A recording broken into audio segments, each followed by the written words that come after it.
Hi, I'm keyboardist Gregg Karukas, and you're watching Elements of Jazz TV. Elements of Jazz, your visual jazz experience.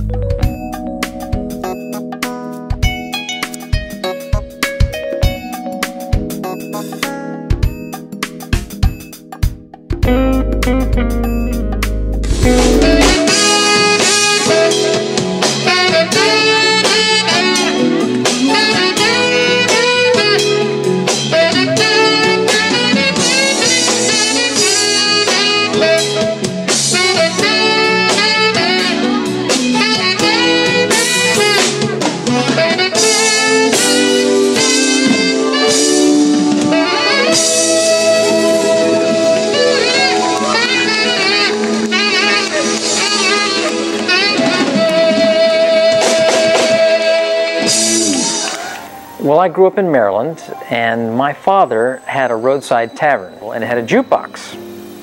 And the jukebox had all the hits of the 60s, and when the guy came to exchange the new hits for the old hits, he would pull out all the 45s and give them to us. So my brothers and I had stacks of 45s. So that was sort of the beginning, and I studied piano as well. And but I really got into the Beatles and then songwriters. So I got into the high school jazz band and listened to Bill Evans and Miles Davis and Herbie Hancock, all the great pianists, especially Chick Corea and Joe Zawinul, Weather Report. So I came up with fusion and big band jazz, and then got into everything else from there.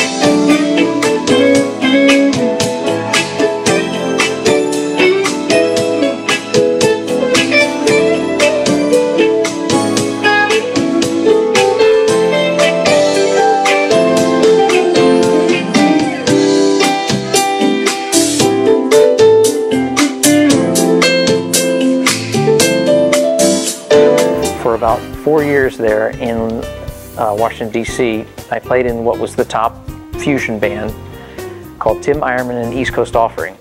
And we played up and down the East Coast, and I got to write a lot of music for that band.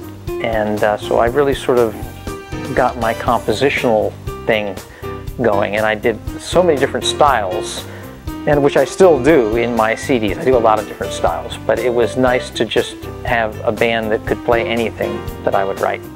And we got to open up for a lot of Nashville acts when they would come through town. Robin Ford's band had Russell Ferrante in it. This is before they formed the Yellow Jackets, and that's how I first met Russell. We opened up for them at this place called the Cellar Door in Washington. And I stayed in touch with him for years after that. And then it was a few years later, about 3 or 4 years later, I moved to Los Angeles, and it worked out great for me because I was brand new to town. I was available, you know, so I ended up doing a lot of gigs through Russell's recommendation. Some of my first gigs were playing with people like Ronnie Laws, and of course Shelby Flint, singer-songwriter, was my very first gig in town, and I still work with Shelby 20-some years later.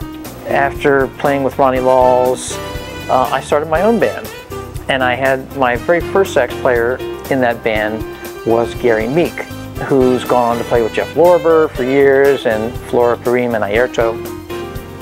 And my second sax player was Dave Haas, and Dave was still in college, and so he came in and played all my music and just sounded so great. And it's been really cool to watch Dave, and he's, you know, come over and played on my records over the years, and now we're playing together a lot these days because of his cruises. And I'm a musical director for the Cos Cruise, and it's been really great to, you know, get back together with Dave and do his music, and he does some of my music as well. So, you know, it's great.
'87, a friend of mine, a sax player who had played in my band, said, "Hey, I know these people, they have a record label, they're looking for artists. Maybe you should send some of your demos over." So I sent them a demo and they said, "Yes, let's do a record." So that was my first record in '87. That was The Night Owl. I always like to sit down at the piano late at night and just put my fingers down and see what comes out. And it has to be melodic, and then the chords have to be interesting. I don't do standard R&B grooves or standard chord changes. I kind of like it to be a little more interesting. And the best analogy I could use is Stevie Wonder. You won't hear too many Stevie Wonder songs that have less than 10 chords. You know, they go places that you never expect, but somehow they end up and they bring it home and they're singable, and that for me is the ultimate. The way Stevie has got the harmonic richness and the melodic thing going, he's definitely one of my heroes. I would say a lot of melodic players, David Sanborn, Kirk Whalum, of course, one of the greatest sax players. And on keyboards, people like Joe Sample, George Duke, of course, Herbie Hancock, and well, Les McCann. A lot of people know Les McCann. And I always tell my Les McCann story, and his advice when I met Les was, you know, you play funky. Funky's cool, but you can also play pretty. So pretty and funky, pretty funky, that works for me.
My latest CD that's out is GK, and that's number 11 for me, and I have some great guests on that. I had Paul Brown, Rick Braun, Jessie J, who I co-wrote her big hit last year, Tropical Rain, Michael O'Neill, my main guitar player who's played on almost every CD since 1995, Ricardo Silveira from Brazil, who's been on almost every CD I've done since 1990. I've got a new CD I'm working on right now.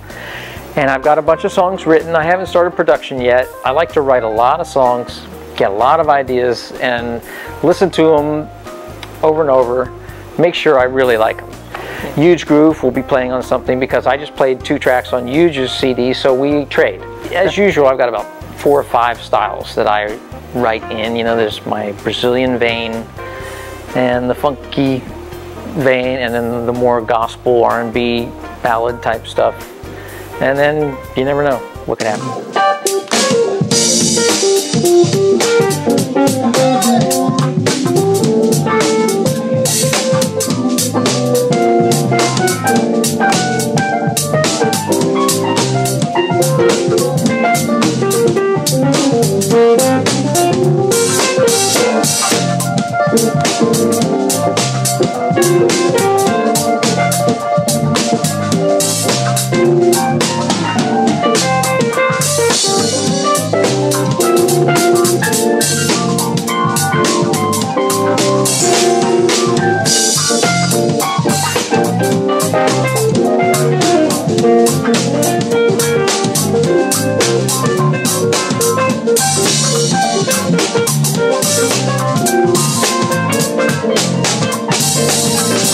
Yeah, I hear from people a lot on Facebook, and they send me a message. It's best to send me a friend request with a message, because I have so many backlog of about 1,000 friend requests, so it's a little hard to just add everyone.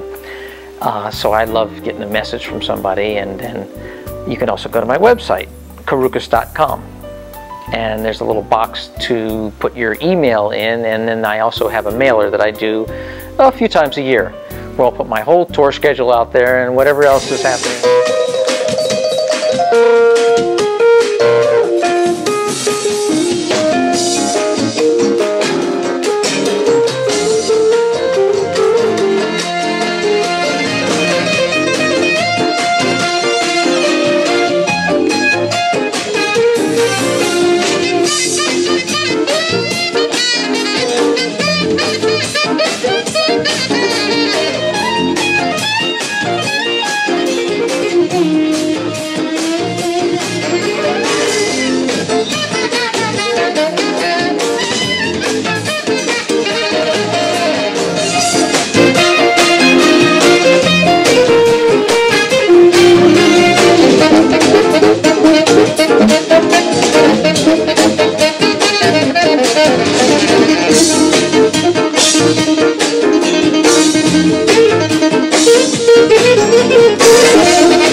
Thank you guys, and good night. It's been a great pleasure playing for you.